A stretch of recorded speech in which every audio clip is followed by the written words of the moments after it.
내년 해외 시장 전략을 논의하기 위한 현대기아차의 하반기 해외 법인장 회의가 열리고 있습니다. 좀처럼 나아지지 않는 중국 시장이 화두라고 하는데요.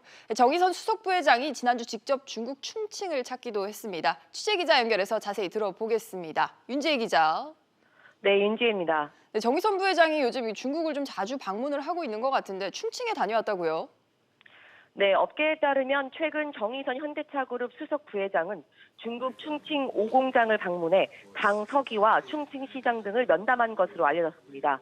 충칭 5공장이 미래차 전략 공장이기 때문에 친환경차로 중국을 살리려고 한다는 해석이 나오는데요.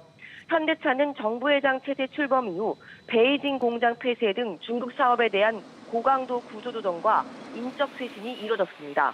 하지만 중국 내수 시장이 둔화되면서 지난 2017년 이후 중국 판매량은 좀처럼 회복 기미를 보이지 않고 있는데요. 지난해까지 2년 연속 80만 대를 밑돌았습니다. 최대 시장에서 고전을 하다 보니 전체 해외 실적도 악화되고 있는 실정입니다. 최근 정 부회장의 중국 방문이 잦은 배경은 중국 정부와 업계와 교류를 확대하면서 돌파구를 찾기 위한 노력으로 해석됩니다. 네, 그렇다면 오늘 열리는 이 해외 법인장 회의에서도 이런 내용이 논의가 되겠어요? 네, 현대차의 해외 법인장 회의는 1년에 상반기와 하반기 두 차례 열리는데요. 하반기 회의에서는 다음해 세계 사업 계획을 결정하는 자리입니다. 어제 시작된 올해 회의는 오늘까지 서울 양재동 현대차 본사에서 열리고 있습니다.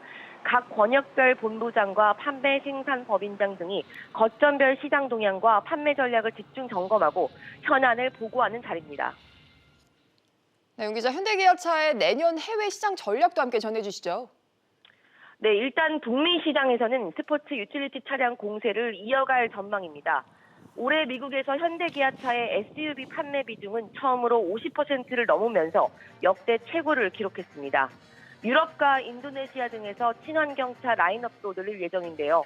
특히 프리미엄 브랜드인 제네시스의 중국 시장 진출도 검토할 걸로 보입니다.